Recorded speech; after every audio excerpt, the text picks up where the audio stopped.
नमस्ते मैत्रिणींनो, ज्योत्स्ना रेसिपीमध्ये आपले खूप खूप मनापासून स्वागत आहे। आज आपण गणपतीसाठी पंचखाद्य नैवेद्य कसं बनवायचं ते बघणार आहोत।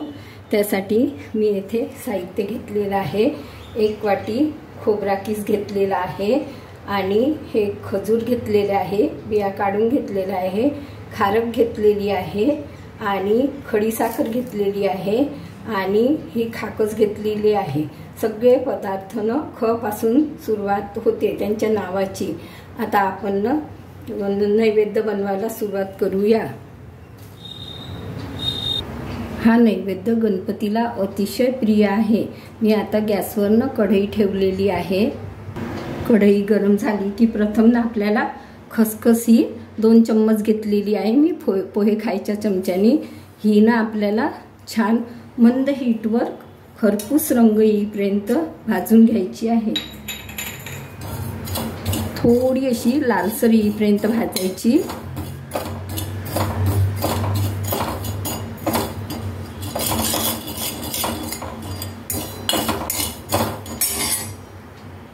बघा खसखस भाजून झालेली आहे। आता ही काढून घेऊया आणि थंड झाल्यावर आपल्याला ही वाटायची आहे। त्याच कढईमध्ये आता आपल्याला हा खोबरा किस घालायचा आहे आणि हा छान मंद हीटवर खरपूस रंग येईपर्यंत भाजून घ्यायचा आहे।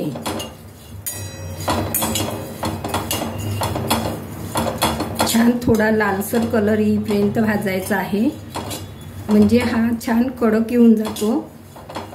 मंद हीटवर भाजायचा। आता हा थोडासा भाजत आलेला आहे।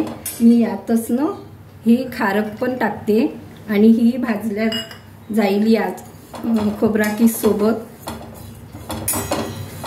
आणि छान भाजून घ्यायचं आहे। बघा खोबरा किसनी खारक भाजून झालेली आहे। आता मी ही काढून घेते आणि थंड झाल्यावर आपल्याला आता हे वाटायचं आहे मिक्सरच्या भांड्यामध्ये। प्रथम आपल्याला खसखसी वाटून घ्यायची आहे, कारण की ही बारीक असते म्हणून मी हिला सुरुवातीला वाटून घेते।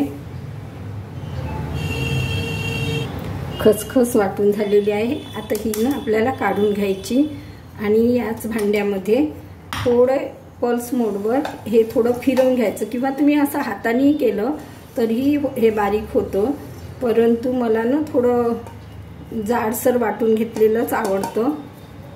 आता मी हे थोडं फिरवून घेते। बघा हे छान झालेलं आहे।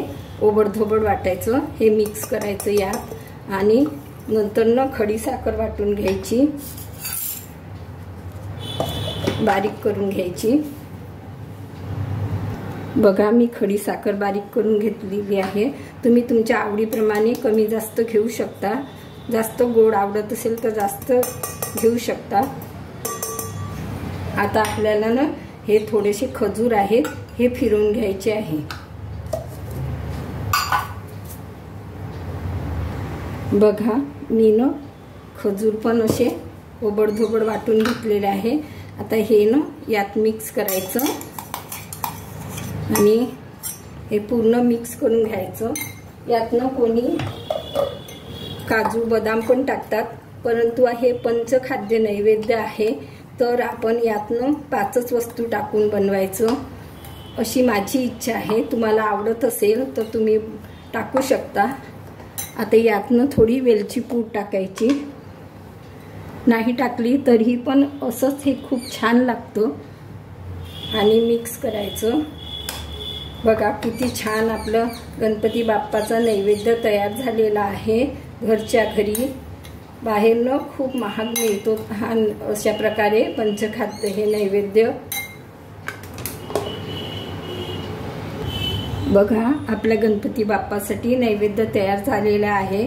कशी वाटली तुम्हाला माझी पद्धत कमेंट्स करून कळवा। पुन्हा भेटू नवीन व्हिडिओ सोबत। तोपर्यंत मस्त राहा, खुश राहा, आनंदी राहा, हेल्दी राहा, नवीन नवीन पदार्थ बनवून खात राहा। धन्यवाद।